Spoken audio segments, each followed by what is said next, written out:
Buenas noches, doctora. Hola, doctora. Buenas noches, doctora. Buenas noches. Bueno, comenzaremos. Estamos en sala 29 estudiantes. A ver. Me indican, por favor, cuando se vea la presentación y si cursa la misma. ¿Ya estamos en la presentación? Aún no, doctora. ¿Se ven las diapositivas o no? ¿No? Entonces, a ver, otra vez. ¿Qué he hecho mal?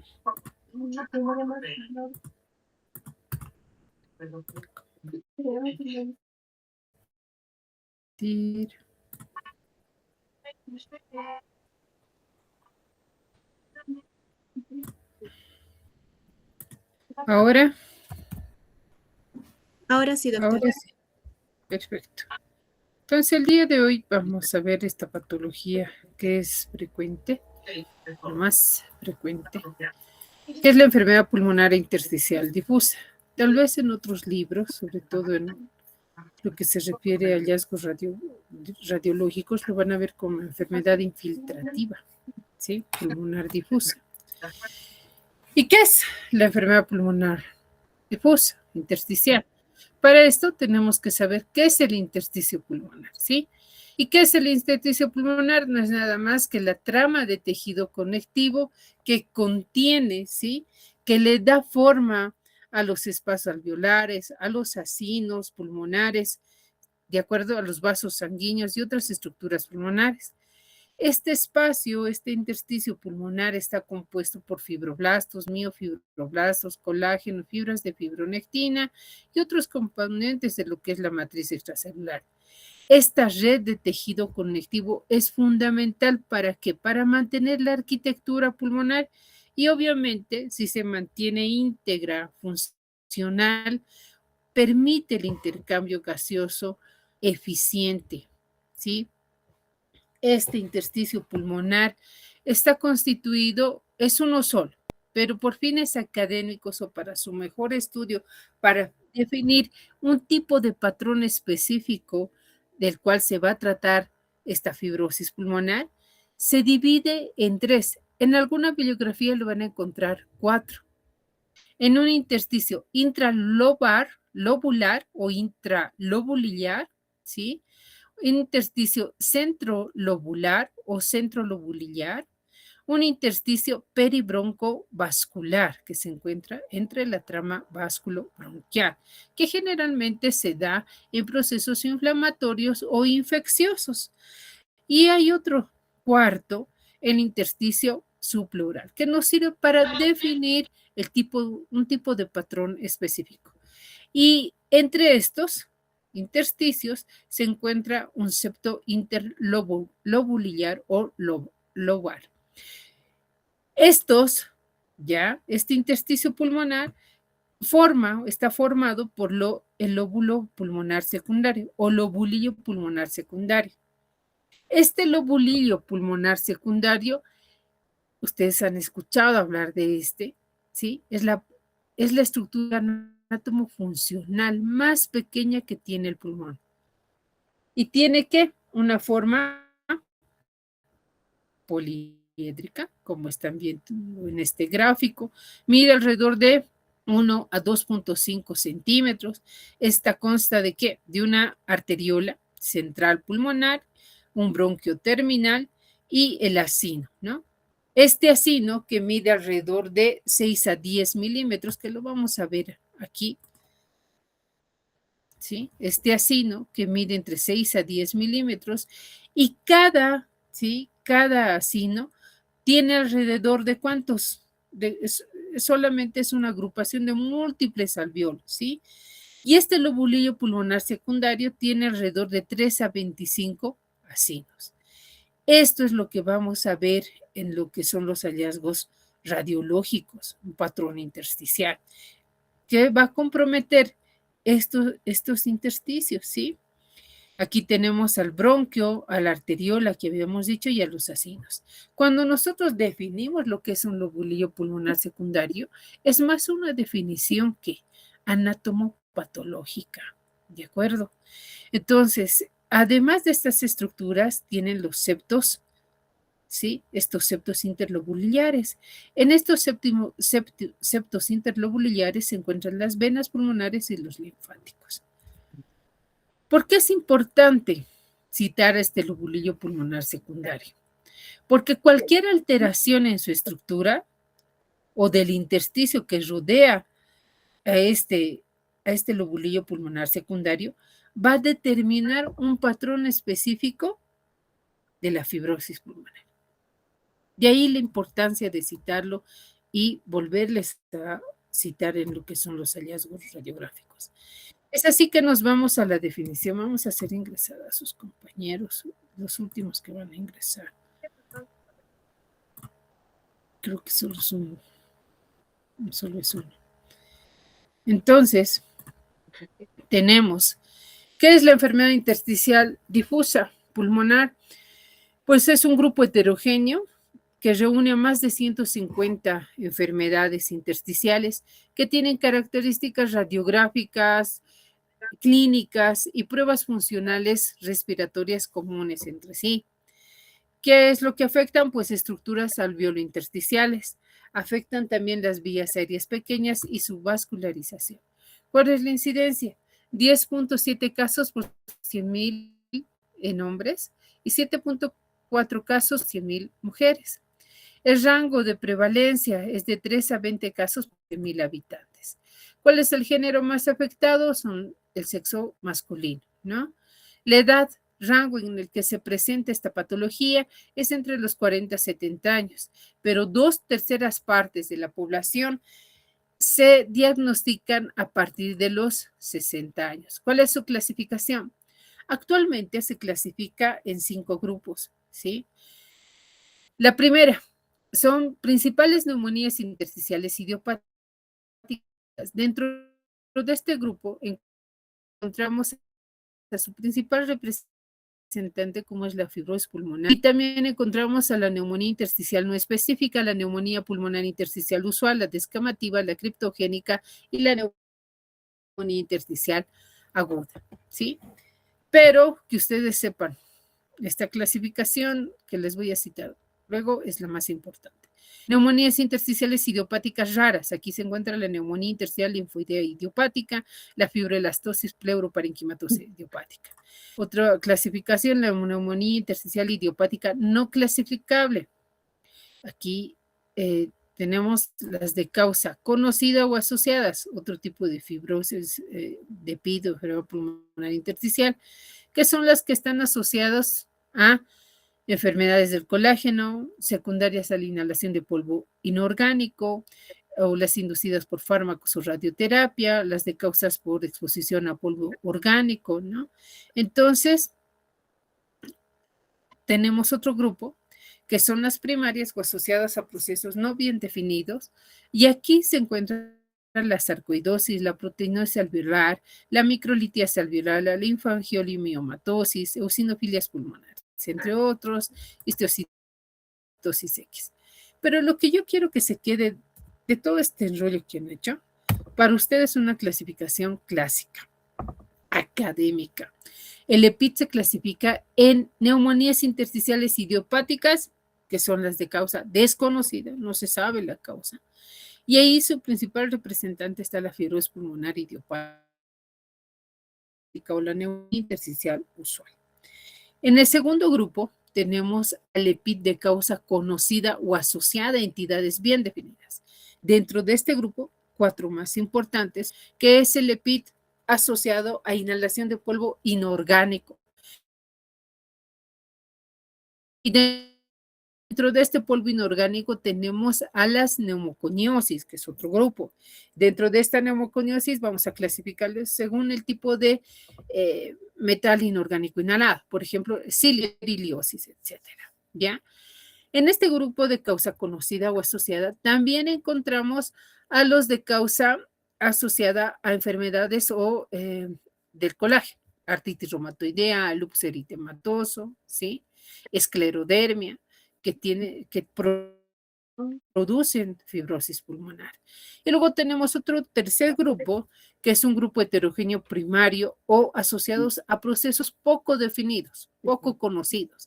Y dentro de este grupo están las enfermedades granulomatosas, entre estas la sarcoidosis, histiocytosis, ¿no? Que habíamos citado.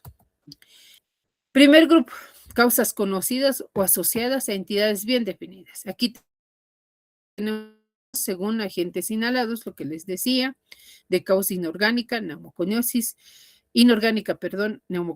orgánica, la neumonitis por hipersensibilidad.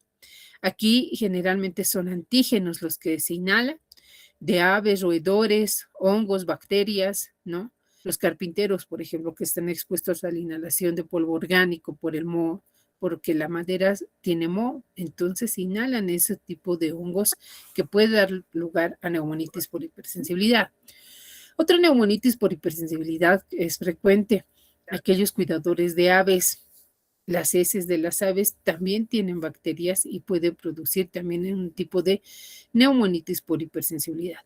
Inducida por drogas, los antiarrítmicos como la miodarona, la quimioterapia en algunos antineoplásicos que también producen fibrosis pulmonar, la radioterapia, la radiación, los antidepresivos, el oxígeno, antibióticos, así como drogas ilícitas como la cocaína, también pueden producir fibrosis pulmonar.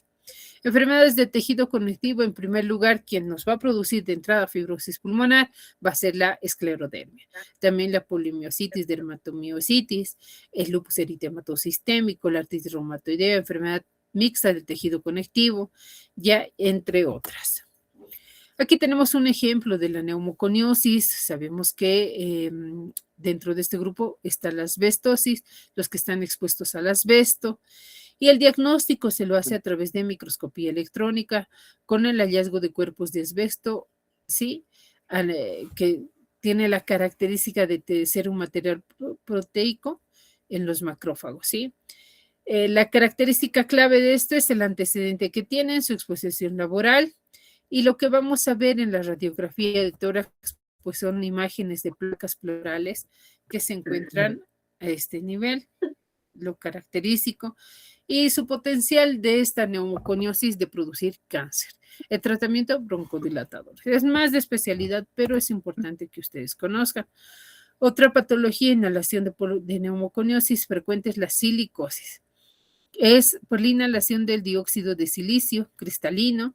El diagnóstico se basa en clasificarla en una silicosis aguda o en una silicosis crónica, ¿sí? Y esta silicosis crónica puede ser simple o complicada o ir a una fibrosis progresiva masiva. Las imágenes que vamos a ver en esta silicosis son imágenes nodulares. Y vamos a ver que estas imágenes nodulares en una neumoconiosis simple o silicosis simple es de nódulos que miden alrededor de 2 a 5 milímetros, sobre todo ubicados en el lóbulo superior y zonas posteriores de los pulmones.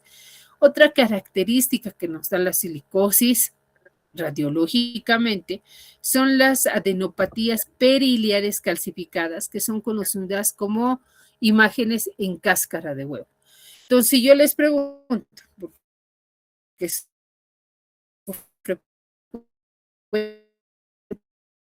en el país?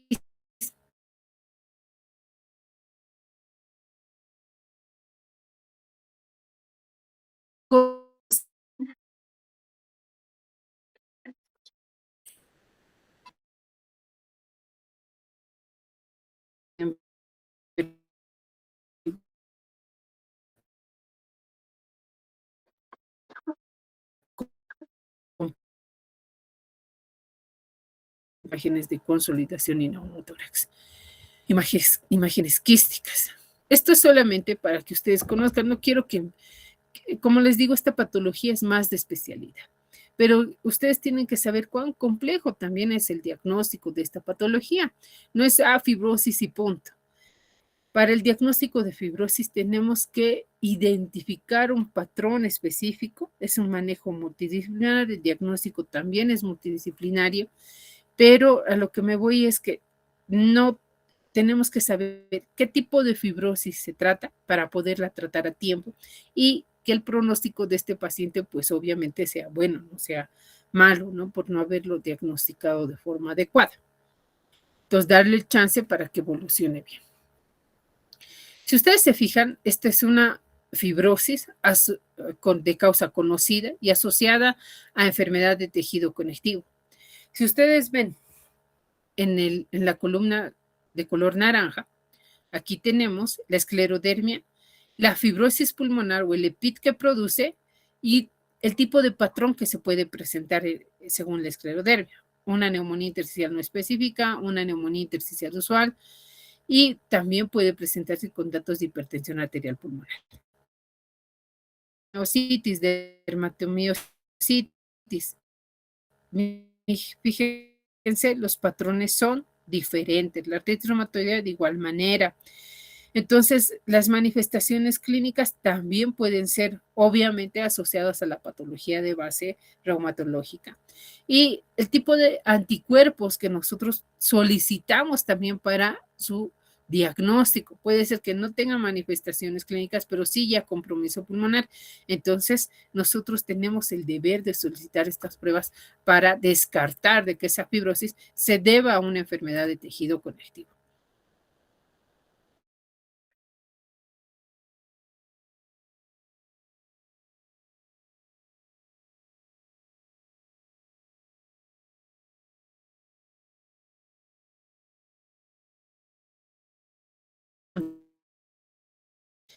Asociada, ¿sí? Que son estos grupos, los antibióticos, quimioterapia, radioterapia, drogas ilícitas como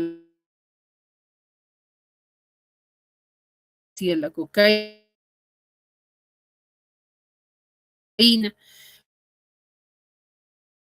puede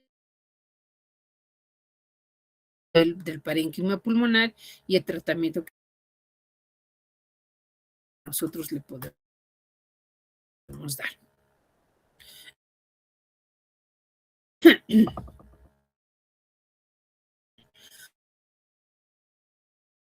Otras,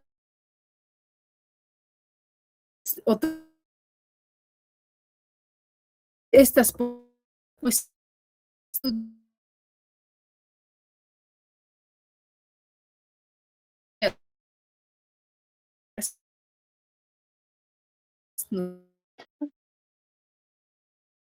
nosotros tenemos diferentes medios de diagnóstico, ¿sí? Podemos asociarlas, pero en las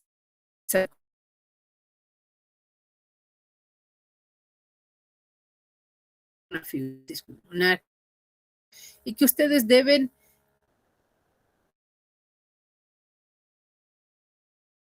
cuestionar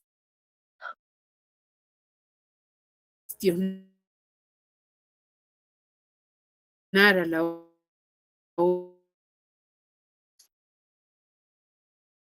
más de 20 paquetes al año, pues el riesgo que nos haga fibrosis es Disculpe, alto. doctora. Aquella persona que está expuesta a fármacos Doctora, como antidepresivos, antiarritmia. doctora, disculpe. Hola, doctora, Doctora, su señal, dime. no sé si solo es mi señal, pero se escucha muy entrecortado y sus diapositivas tampoco me aparecen ya en pantalla. Ahora, porque yo sigo, Ah, ahora a sí, ver, pero sí se escucha un poco entrecortado. ¿se sigue escuchando entrecortado? A ver, veremos. Ay, sí, puede ser que mi señal esté. Sí, No voy doctora. a leer mensajes, háblenme. Vamos a ver la manera. Ahora, mejor. Sí, mejor, doctora. Ya, gracias, doctora, por interrumpir. Mentira. Entonces, estamos en factores de riesgo, les decía. Creo que ahí nos hemos quedado. Factores de riesgo, un IPA mayor a 20 paquetes año, fármacos que hemos citado. Dentro de un factor de riesgo también frecuente, pero poco indagado a la hora de hacer la historia clínica es el reflujo gastroesofágico, ¿no? La aspiración crónica, reflujo. Su paciente se queja que tiene gastritis, pero va más al gastroenterólogo y una tos crónica irritativa. Tú ves pulmones, no hay nada, le haces las pruebas de función respiratoria, no hay nada, pero dentro de algunos meses o un año ya tiene datos para sospechar en fibrosis pulmonar. Entonces, no debemos olvidar esto, que es muy importante.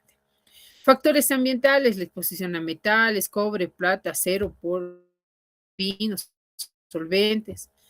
En nuestro medio, los incendios forestales que han habido también son un factor de riesgo para desarrollar fibrosis pulmonar, EPOC u otro tipo de enfermedades que hemos visto frecuentemente.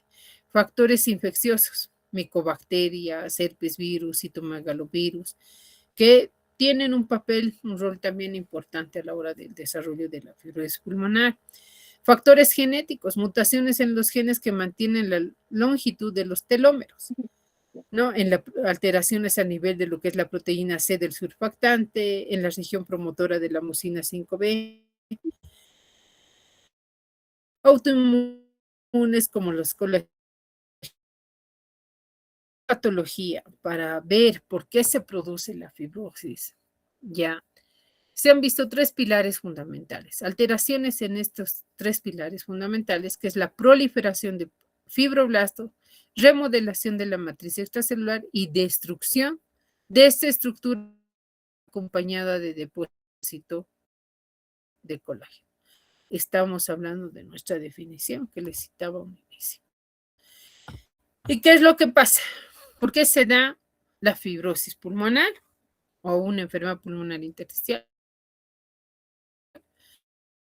Primero parte con un daño epitelial a repetición. Esto puede ser por la exposición, donde este neumocito tipo 2 y los vasos sanguíneos son los que se van a ir alterando. Y el espacio interstancia, porque es por donde se filtra el oxígeno, ¿sí? Y este espacio intersticial, más de 7 capas. Y esta partícula de oxígeno tiene que atravesar en un tercio de segundo todas estas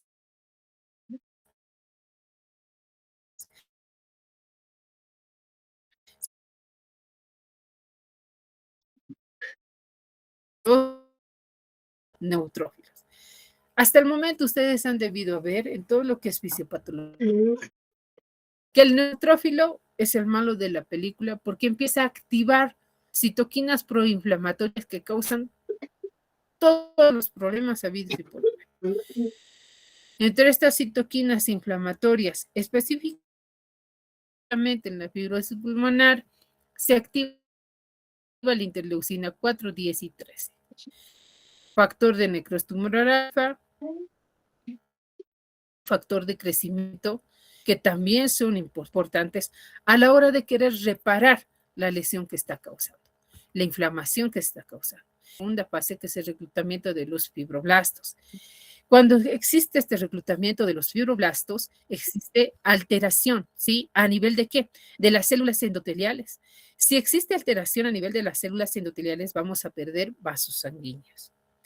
Si esto continúa, pasa a una fase de remodelación fibroblástica. Aquí el cuerpo está desesperado, los pulmones están desesperados porque dicen, ya no va a entrar oxígeno. ¿Qué vamos a hacer si no entra oxígeno? Entonces empieza a regenerarse a lo que puede.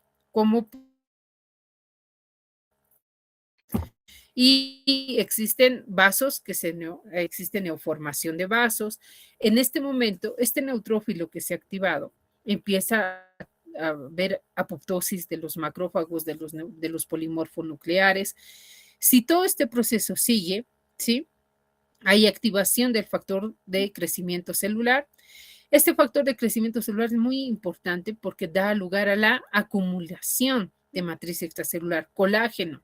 Y este colágeno ya hace que cicatrice mal el pulmón, que se formen cicatrices indelebles, nunca se van a borrar, así como las cicatrices de cesárea o alguna otra cirugía que ustedes hayan tenido, se forman cicatrices. Y este espacio que estaba formado por capas, por donde el oxígeno tenía que entrar en un tercio de segundo, no puede. Ahí está esta cicatriz. El oxígeno quiere entrar, no entra, porque ya hay cicatrices, ya es un pulmón fibrosado. Entonces estas cicatrices no dejan el ingreso. ¿Y qué es lo que empieza a pasar? Obviamente, disnea, porque no hay oxígeno. Aquí el resumen de lo que pasa en lo que corresponde a la fibrosis pulmonar idiopática de causa desconocida. Sí.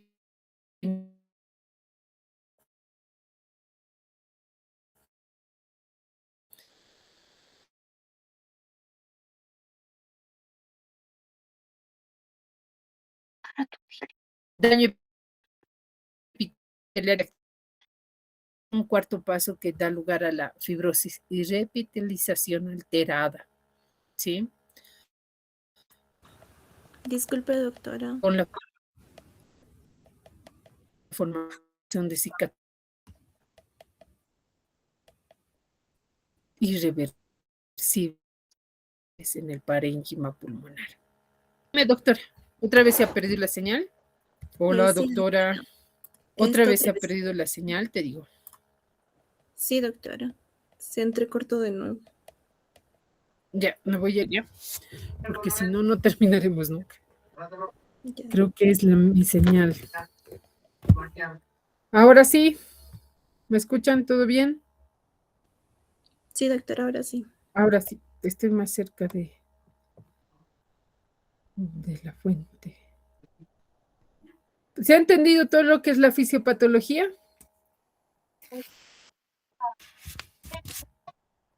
Me imagino que sí. Todo lo que hemos citado lleva a una distorsión irreversible de la arquitectura pulmonar. Se modifica la síntesis y liberación de factores proinflamatorios, fibrogénicos y otras citoquinas que hacen que, bueno, el pulmón quede fibrosado de forma irreversible, ¿sí? Y lo malo no es que lo hacen un solo pulmón. Siempre la fibrosis es bilateral, no puede ser un pulmón más fibrosado y el otro no, sobre todo si es por polvo inorgánico, orgánico o coagulopatía. Aquí tenemos otra vía de lo que es la neumonía por hipersensibilidad, neumonitis por hipersensibilidad. Y tenemos aquí una reacción, puede ser tipo 3 o tipo 4, que está mediada por inmunocomplejos o mediada por células T, ¿sí? Y es otro tipo de activación, pero lo que va aquí es activación de la célula plasmática o activación del linfocito T, y se van formando inmunocomplejos. Esta activación de complemento lleva a la atracción de neutrófilos, macrófagos y linfocitos T, que da lugar a la alveolitis linfocítica con formación de granulomas. Si en esta vía yo alejo a mi paciente, ¿sí? Digo, ya nomás, qué sé yo, está produciendo la exposición a la serrincia, es un carpintero con hongos, entonces le digo, no, se cuida o deja de trabajar en eso, corto esto, entonces, y doy tratamiento adecuado, mi paciente puede ir a la regresión.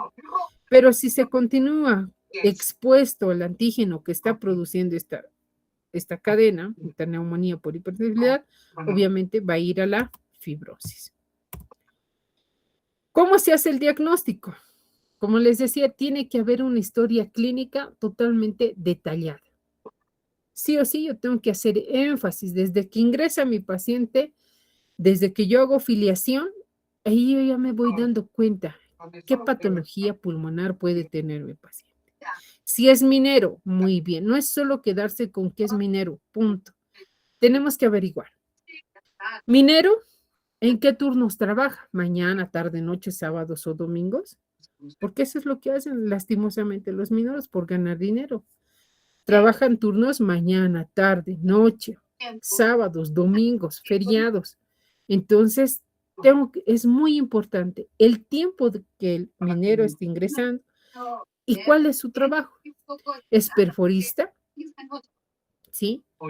Ustedes saben que al ingresar a la mina, si es perforista, su maquinaria para trabajar con diésel. Además de estar expuesto al mineral, va a estar expuesto ¿qué? A combustible de biomasa. Además de estar expuesto a combustible de biomasa, va a estar expuesto a ser al humo del tabaco, ¿sí? O es fumador pasivo. Él no fuma, pero los demás en su ambiente fuman. Entonces tenemos que preguntarle, ¿cuánto tiempo ha trabajado? ¿Qué turno? ¿Sí? Algunos trabajan mañana y noche, por ejemplo. Entonces, es muy importante a qué edad ha empezado y qué mineral se explota. Y si él fuma, no fuma. Por eso el riesgo de que ellos hagan fibrosis pulmonar. No solo fibrosis, sino épico. Pero además, importante, preguntar si utiliza mascarilla de seguridad, bioseguridad, sus pulmones. ¿Sí? La mayoría no, porque están a 40 grados dentro del horno. Entonces es importante ese dato. Si ese paciente está expuesto a algún tipo de antígenos, si es carpintero, peluquero, si trabaja haciendo quesos, que también puede tener este tipo de fibrosis pulmonar por la exposición a los hongos. Si ha tenido alguna enfermedad oncológica y ha tenido tratamiento con radioterapia, si tiene enfermedades sistémicas, si es cardiópata y está en tratamiento con antiarrítmicos, si tiene artritis reumatoidea y toma metotrexato o algún tipo de otro tratamiento inmunosupresor que también produce daño pulmonar. Entonces, un dato muy importante, ¿no? Entonces, ¿cuál va a ser nuestro algoritmo diagnóstico? Yo tengo la sospecha diagnóstica por la ocupación que tiene mi paciente.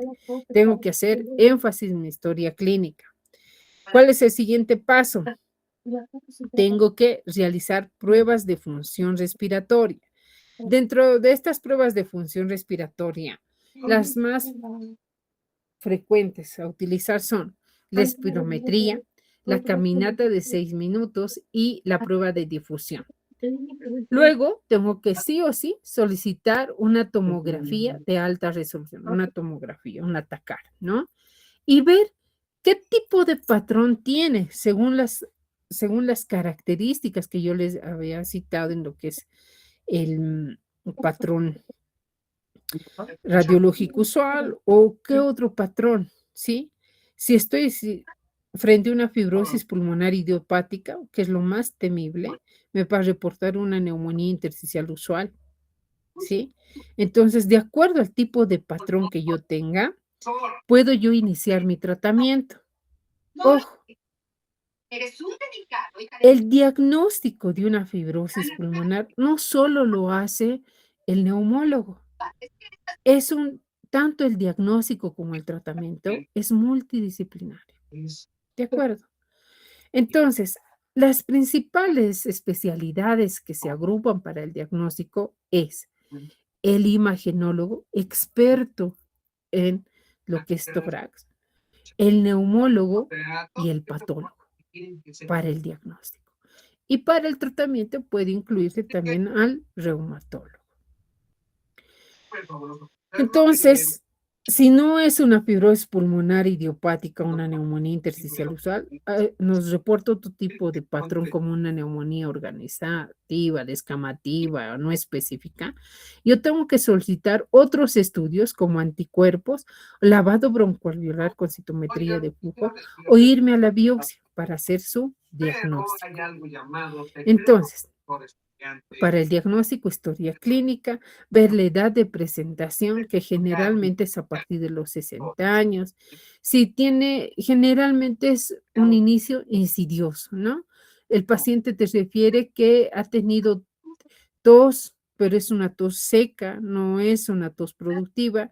Disnea, esta disnea generalmente de esfuerzos, que muchas veces aquí en La Paz, por por las subidas que tiene, lo asocian a que he subido una cuesta pendiente y eso me ha producido disnea, pero no era. ¿Y eso hace cuánto? Hace 3 años. Entonces, fíjense, y el pulmón todo dañado. Entonces, generalmente en una fibrosis pulmonar, la signosintomatología se presenta a partir de los 6 meses. Pueden haber signos de acropaquia. Sí. Al examen físico, ¿qué es lo que voy a encontrar en una fibrosis pulmonar? Lo que encuentro son estertores secos, ¿no? Generalmente al final de la inspiración. Estos estertores conocidos como estertores velcro, son frecuentes en este tipo de pacientes. Y como les decía, son en ambos pulmones, no puede ser en un solo pulmón. Puede encontrar sibilantes cortos en bronquiolos, esto en la neumonitis por hipersensibilidad o fiebre esporádica. Pero lo que marca mi paciente que tiene fibrosis es disnea y tos no productiva por más de 6 meses de evolución, la mayoría de los casos. En la analítica sanguínea, ¿qué es lo que voy a encontrar? Esto depende de la patología que esté causando mi fibrosis, ¿sí? En algunos casos encontraré linfopenia, hipercalcemia en la sarcoidosis, ¿no? Encontraré un perfil inmunológico alterado, con células ANA, anti-DNA alteradas, elevadas, ¿no? Y esto depende de acuerdo a la patología que está produciendo la fibrosis pulmonar. Por ejemplo, miren, este es el perfil inmunológico que se pide para descartar que se trate de un EPIT secundario a una patología inmunológica o colagenopatía. Entonces, sí, es más para especialidad, manejo multidisciplinario, pero no es tan sencillo. No es... ¿Qué tipo de patrones tomográficos yo voy a encontrar? Ya que el diagnóstico es radiológico de una fibrosis pulmonar también. Los vamos a clasificar en 2, en aquellos que producen aumento de la atenuación y en aquellos que producen disminución de la atenuación. Con aumento de la atenuación podemos encontrar un patrón reticular, un vidrio despulido, consolidación, nódulos, atelectasia o en empedrado. Con disminución de la atenuación, patrón en la panal de abejas, quistes, enfisema, bronquiectasias, bulas o cavitaciones. Y aquí tienen, fíjense, un patrón nodular, micronodular, ¿no? Que es entre 1 a 2 milímetros. Patrón reticular que se debe al engrosamiento de los septos interlobulares, disminución de la densidad en empedrado y el aumento de la densidad en vidrio despulido. Entonces, si se fijan aquí, como les comentaba, el patrón reticular no es nada más que el engrosamiento septal interlobular que hemos visto en un inicio, en la definición. Este engrosamiento septal interlobular puede ser irregular, liso o nodular. Irregular en panal de abeja. ¿En quiénes se presenta? En sarcoidosis, asbestosis y neumonía intersticial usual. Lisa, engrosamiento septal. Vidrio despulido, patrón empadimiento, en empedrado, ¿no? Y nodular, que son todos este tipo de patologías. Y aquí van a ver un cuadro que, si ustedes gustan, le sacan una captura, es muy práctico, ¿sí? ¿Qué características tiene el ñu y el probable ñu? ¿Por qué? ¿Qué diferencia hay entre lo que es ñu y probable ñu? El ñu ya está establecida la fibrosis y muy probablemente el ñu pase a este. Entonces, cuando el imagenólogo da estos diagnósticos, se basa en estos hallazgos radiológicos. El panal de la abeja, que son espacios aéreos, fíjense, quísticos, agrupados. Aquí se ven mejor, en una hilera o en varias hileras. Aquí hay una, aquí hay otra, con un diámetro entre 3 a 10 milímetros de localización subpleural, con paredes bien definidas. alineados uno junto al otro. Uno junto al otro. Lo mismo, quísticos, uno alineado, su pleural. Lo mismo.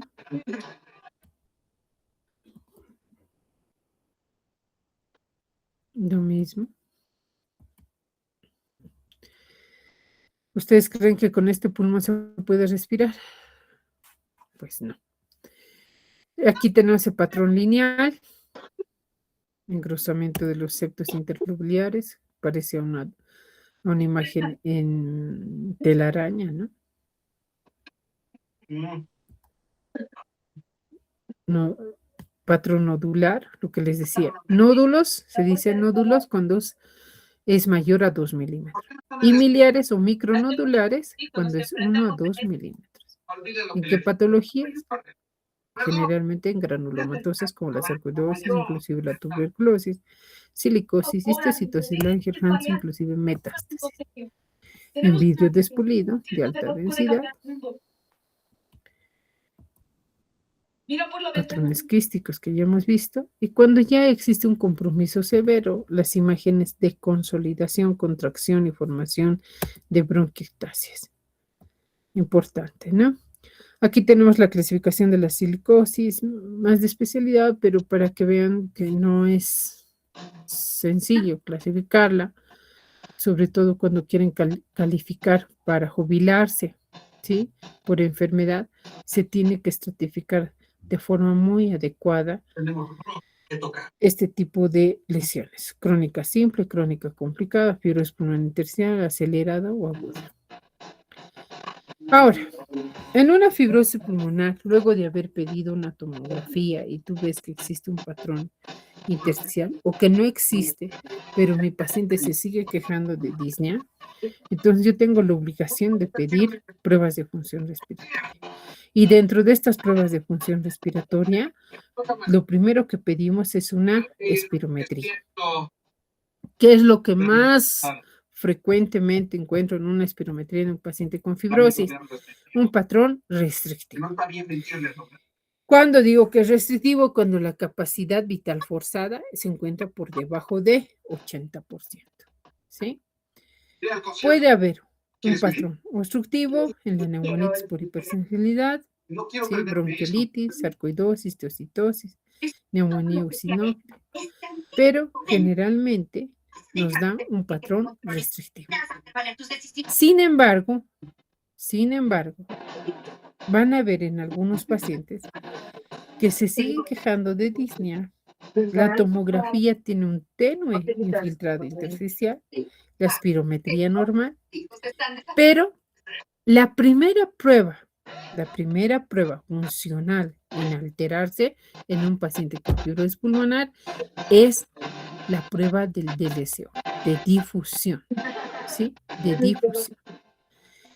Generalmente esta prueba tiene que encontrarse arriba de 85%, pero cuando ya vemos que esta se encuentra por debajo de 85, entonces quiere decir que no está funcionando de manera adecuada la membrana alveolo capilar, porque eso es lo que te valora, la integridad de la membrana alveolo capilar.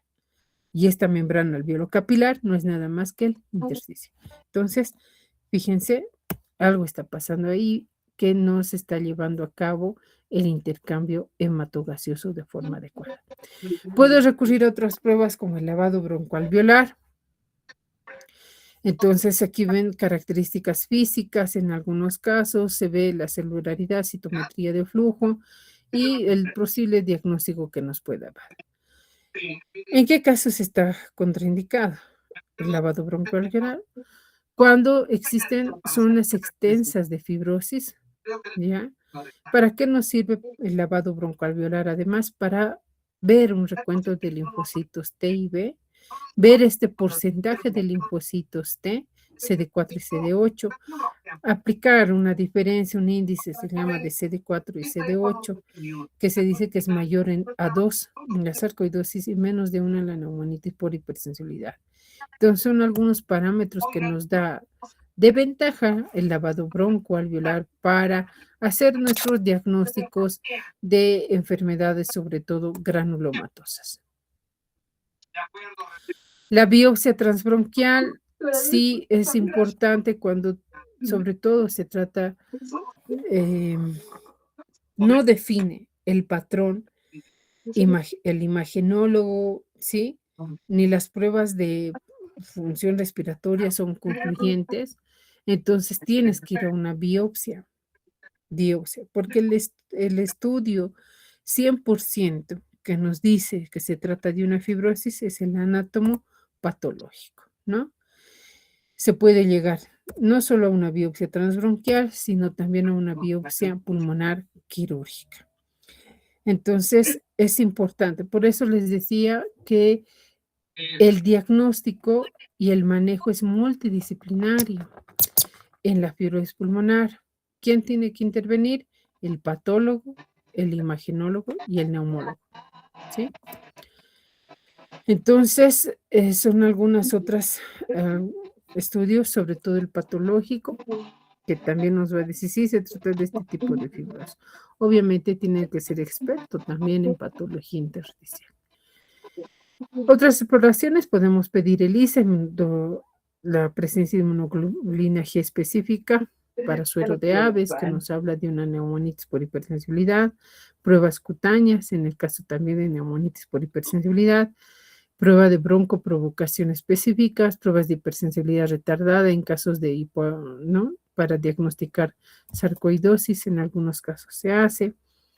Miren, un diagnóstico correcto de un EPIT necesita de un trabajo multidisciplinario en equipo y que tenga experiencia para el diagnóstico de esta patología, porque el tratamiento va guiado a criterio de estas 5 especialidades.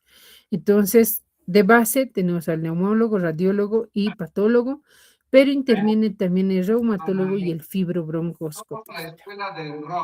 ¿Para qué? Para el diagnóstico y el tratamiento. El tratamiento, ¿qué tenemos que hacer con el tratamiento? Valorar el estadio de la enfermedad, los factores pronósticos y comorbilidades que tiene mi paciente. Aquí, en el tratamiento, tengo que elegir, considerar antifibróticos. ¿En qué casos yo voy a dar antifibróticos?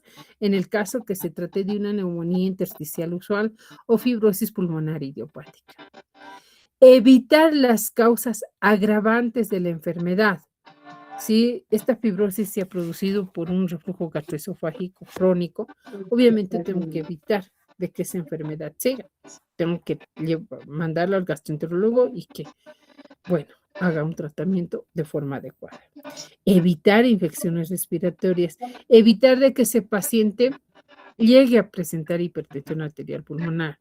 Tratar los síntomas, principalmente la tos y la disnea, cuando ya es un paciente terminal, que es lo que más les molesta. Tener siempre presente el trasplante pulmonar en casos que cumplan criterios y ofrecer terapia paliativa al final de la enfermedad, cuando este PIT sea terminal. Es igual que un cáncer, más o menos. La conducta que vas a optar con un paciente con fibrosis pulmonar, ahí tiene, una vez diagnosticado, tiene que intervenir psicología, tiene que intervenir terapia paliativa, ¿sí? Y tiene que intervenir también el neumólogo, el médico que va a seguir el caso, de forma obviamente particular en cada uno de los pacientes, independiente, ¿no? Cada caso es diferente. El enfoque terapéutico en la fibrosis pulmonar idiopática ha cambiado en estos últimos años y ya se ha concluido que el tratamiento sí o sí es antifibrótico. Existían varios estudios que se han hecho, como el NAC, el PANTHER, donde se hacían pautas con acetilcisteína, en el caso del PANTHER, acetilcisteína más corticoides, ¿no? Inmunosupresores como la ceftriaxona, en los cuales se han visto que no existía ningún cambio, la fibrosis seguía avanzando. Entonces, hay otro estudio, que es el CAPACITY, que es el primero que se ha hecho, y ha visto que Si tú a tu paciente con fibrosis pulmonar idiopática le das tratamiento con antifibróticos, ¿sí? Como es la perfiridona, es el único tratamiento que inhibe la proliferación de los fibroblastos y la síntesis de proteínas profibrogénicas y citoquinas mediadoras de inflamación. Entonces, han visto que con la administración de la perfiridona, que es un antifibrótico, reduce la progresión de la enfermedad en un 30%, disminuye en un 30% la caída de la capacidad vital forzada. ¿Qué es lo malo? Que necesita altas dosis y el costo en nuestro medio es alto, alrededor de 1.500 bolivianos por semana, si es que no ha subido por los problemas del dichoso dólar que hay. Entonces es costoso, ¿no? Y hacer sostenible esto en algunos pacientes es difícil. Recuerden que antifibróticos solo doy en fibrosis pulmonar idiopática. Me va a mantener al paciente, va a evitar que se siga fibrosando el paciente, pero la fibrosis que ya establecida no la va a revertir. Existen otros tratamientos también ya comprobados como el Nintedanib, que es un poderoso inhibidor de la tirosina quinasa que actúa sobre el receptor de crecimiento endotelial vascular, plaquetario y fibroblástico, o sea, en la etapa 2, Nintedanib, que también es importante y que se ha visto que disminuye la caída, la capacidad vital forzada, disminuye las exacerbaciones y mejora la calidad de vida. Hay algunos otros medicamentos que han visto que no tienen ninguna otra, ¿no?, utilidad. Pero sí en una neumonitis por hipersensibilidad, ¿qué voy a dar? Yo voy a dar corticoides. Con eso tiene que ir bien. En caso de la neumoconiosis, no existe un tratamiento así que digan protocolo, se tiene que utilizar esto, pero la mayoría utiliza broncodilatadores. Ahora, tú también puedes indicar si estás en otros países, si estás al frente de una fibrosis pulmonar, trasplante pulmonar, ¿no? Si se trata ya de un paciente terminal, el tiempo de sobrevida de estos pacientes, una vez hecho el diagnóstico, es de alrededor a 4 o 5 años, no más. Sobre todo la fibrosis pulmonar idiopática. Entonces, entre otras medidas, si no se puede costear el tratamiento, es la oxigenoterapia domiciliaria, sobre todo en aquellos pacientes que están con una hipoxemia en reposo por debajo de 85%, de saturación importante durante el ejercicio o presenta disnea de esfuerzo y desaturación. Como les decía, el trasplante pulmonar por el momento es el único tratamiento para la fibrosis pulmonar en estadios evolucionados que ocasiona una importante mejoría funcional e incremento de la supervivencia. Entre 1 a 5 a 10 años, fíjense, un año, el 74% de los pacientes con trasplante pulmonar, 45% de ellos llega hasta 5 años y 22 de ellos solamente 10 años. La rehabilitación respiratoria, por más que se aburran estos pacientes, tienen que hacer una rehabilitación respiratoria. ¿Para qué? Para mejorar la distancia recorrida, mejorar esa disnea de esfuerzo que tienen y mejorar la calidad de vida de los pacientes. Si se quedan sedentarios, entran en sarcopenia. Y eso es peor, ¿no? Terapia celular higiénica todavía es una opción planteada, pero todavía está en fase de estudio y todavía no se tienen ya algunos protocolos para iniciar tratamiento. Cuidados paliativos es muy importante porque, como les decía, el paciente se queja de disnea y tos no productiva. ¿Y cómo tratamos estos?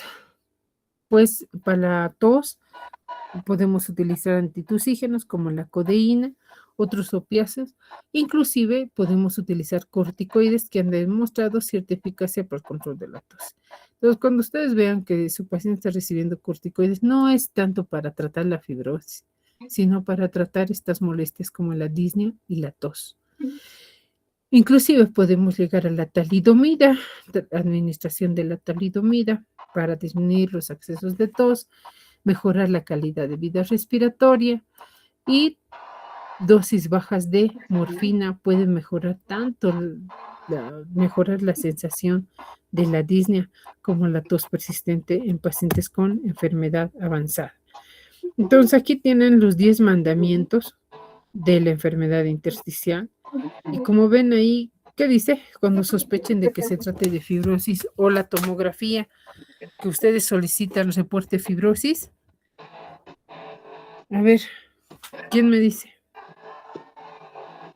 Los 10 mandamientos son referir al neumólogo, referir al neumólogo, referir al neumólogo, referir al neumólogo, referir al neumólogo. Entonces tienen esos 10 mandamientos.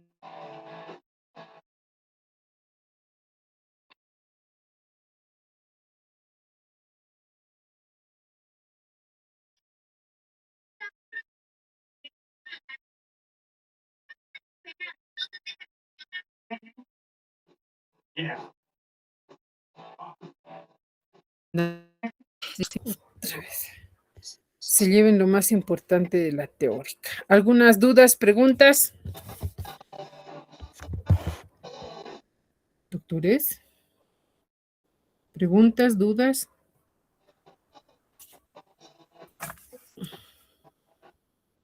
¿Todo claro?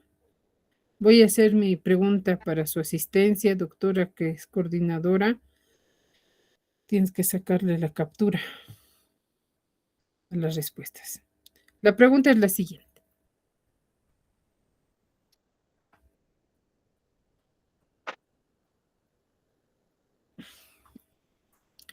¿Cuál es la prueba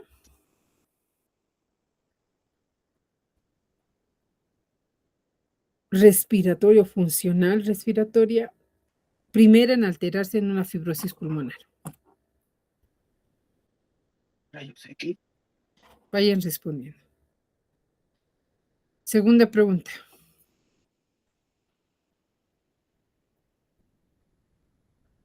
¿En qué tipo de fibrosis se utiliza perfiridol? Antifibróticos. Tienen para responder, colóqueme 1, la prueba, y 2, al lado de la pregunta 1, la segunda respuesta. ¿Ya? Tienen 2 minutos, es 21:04, 21:06, cerramos.